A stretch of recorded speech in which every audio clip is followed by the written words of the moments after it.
Welcome to another recap of the Dallas Mavericks and Golden State Warriors series. This is Game 2 recap. We're going to recap everything that went down in Game 2. A lot of things went down. It was a great game to watch. At first, it wasn't going to be much of a game, but then it turned into a good game to watch. So we'll see how this series turns out. As the Warriors did win this game, 126 to 117. And it was a tale of two halves, really. So the first half, the Dallas Mavericks won the game. Second half, the Golden State Warriors won the game. If I would have told you before this game even started that Luka and Jalen Bronson, hold on, let me pull up his stats here for a second. If I would have told you that Jalen and Luka Dončić, Luka would have had 42, and Jalen would have had 31, and Mavericks would have scored like 117 points, you probably would have said, yeah, the Mavericks probably going to win this game. Series is going to be tied up 1-1. Wrong. Now, you might have thought that in the first half, but that's why you played two halves, not just one. So, it's intriguing how this series is going to go about now, because now the series is now 2-0 on the Warriors side of things. Really, how the Warriors won this game is not by the 3-pointers, is by the 2-pointers. They actually played like old school basketball. Just went to the hoop and like took a bunch of 2 points, just cut the lead down by inch or by point. I mean, the Mavericks led as much as by 19 points, which is crazy enough.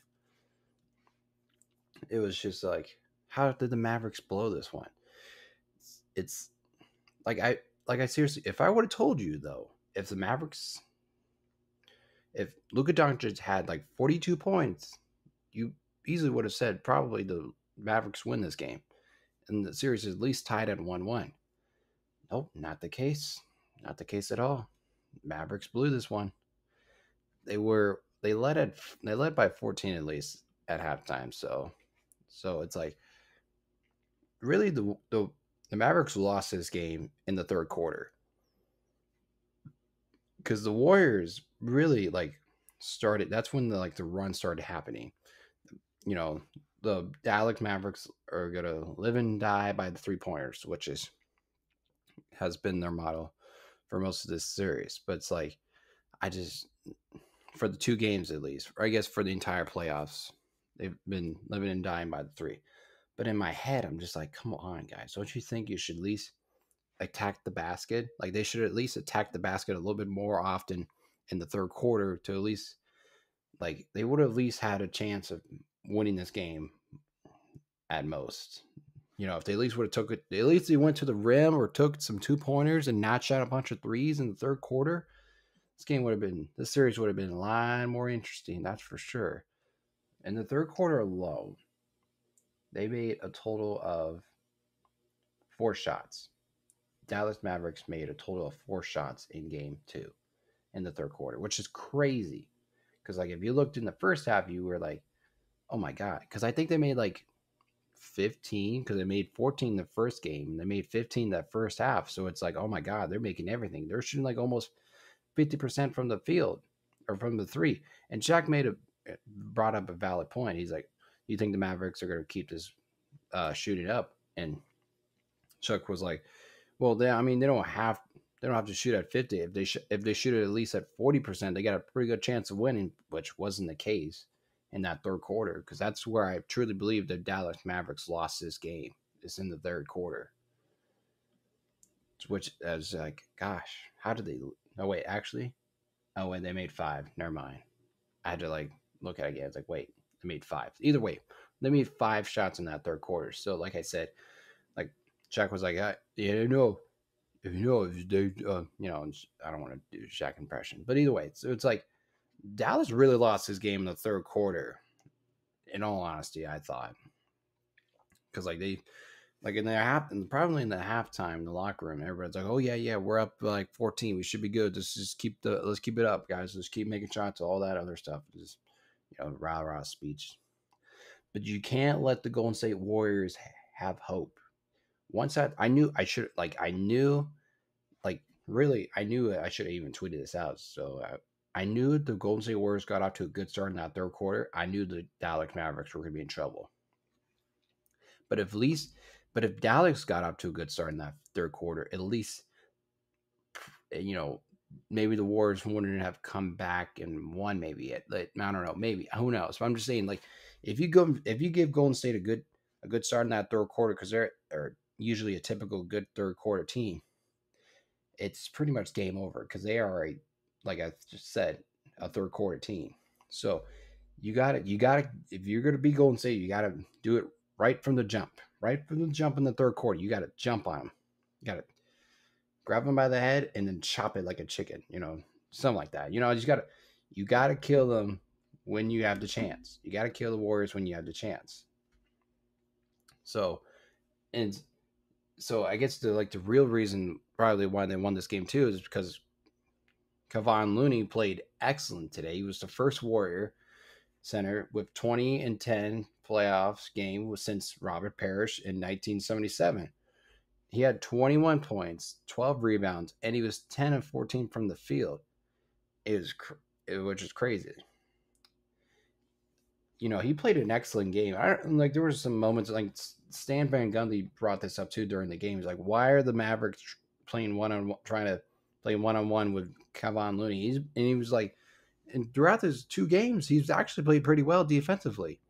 So I just don't know why they kept trying to attack him, even though I feel like hasn't done well for them. So it's interesting why they did that. And obviously Andrew Wiggins had a good game too.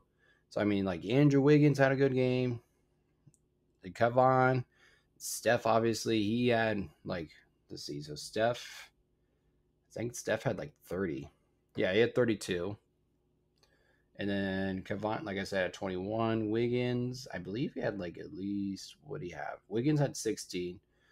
And then Clay had 15. But Clay didn't really get going until that second half like he did in game one.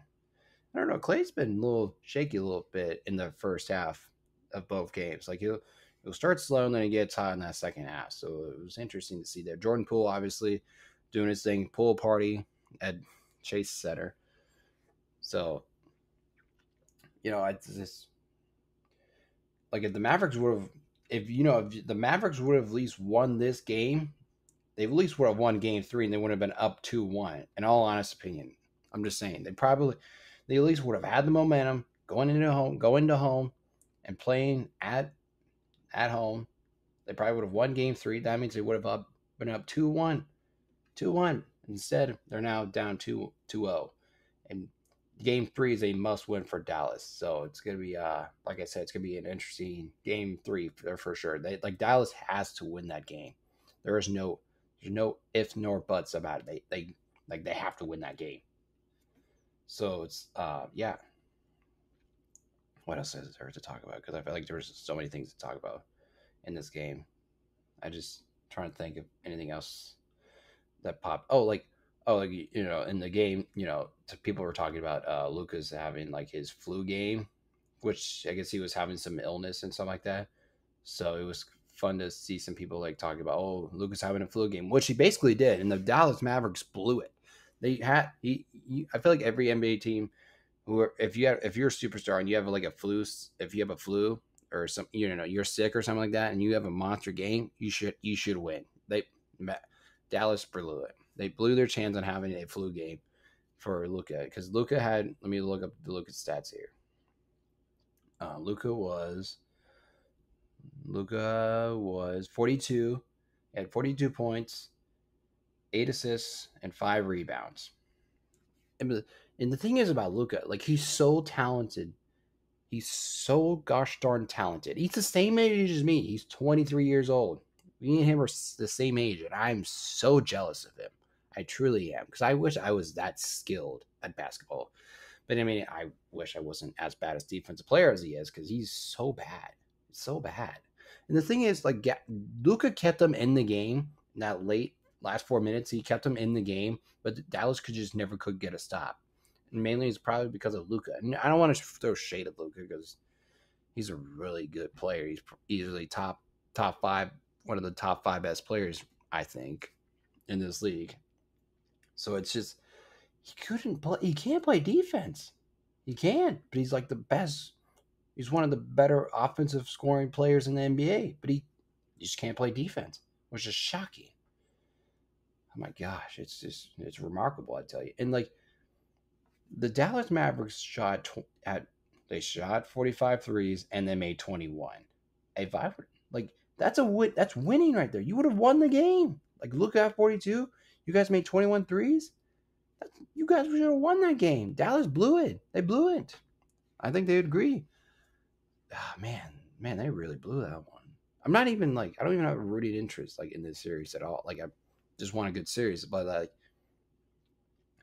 Dallas should have won that series or not that series, but they should have won tonight's game. It should be 1-1.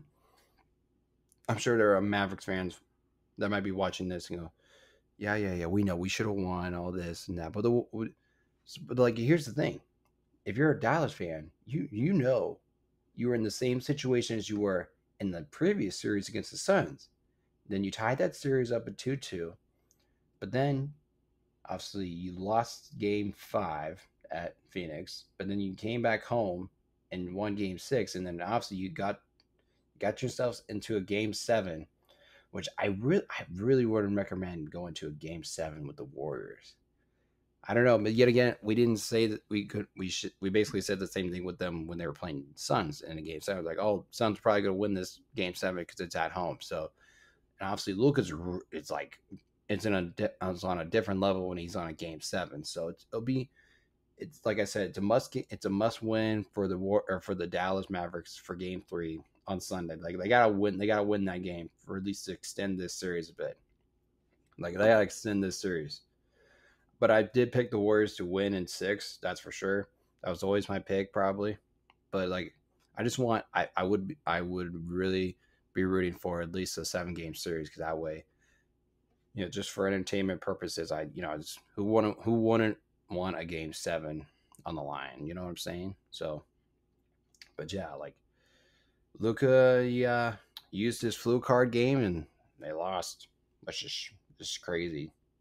And I bookmarked the thing. Let me find it. So Jordan's flu game, obviously, they're two different games, but obviously Jordan's flu game in the NBA Finals. I don't remember which game that was. Was it Game 6 or 5? Regardless, Jordan had 38 points, 7 rebounds, 5 assists, 3 steals, 1 block. Luka had 42 points, 8 assists, 5 rebounds, 3 steals, 1 block. So their numbers were pretty damn similar in the flu game. Obviously, I doubt Luka probably didn't have the flu, but he probably just really obnoxious. Just probably didn't feel well. But either way, it's the series is going to be pretty interesting on Sunday. We'll see how the Mavericks respond in Game 3. I'm expecting the Mavericks to probably win Game 3. Like there is no other way. Like Dallas has to win Game 3 or the series is over. Their season's over and the series is over. If they don't win Game 3, over. So yeah, it's going to be a real interesting series. That's for sure. All right, I think that's going to be it for the video. So I appreciate everybody listening, watching on YouTube. Subscribe to the channel, like, comment, and tell your friends about the video if you're just a fan of basketball or if you're a Warriors fan or a Dallas fan watching the video. But yeah, make sure you, like I said, subscribe, like the video, comment, tell your friends about me. So yeah, like I said, thanks for watching. I'll see you guys for game. Trying to think if I'll do a game recap for the Warriors, and because I thought about doing a game recap for the Miami and Celtics one, but I was like, nah, it was a blowout. There's really not much to talk about. So I think if the game's relevant enough for a game recap for YouTube, then yeah, I'll probably do one for the Heat and Celtics one. But yeah, this has been the Twedt Show Podcast. I will see you guys on Saturday, if not Sunday.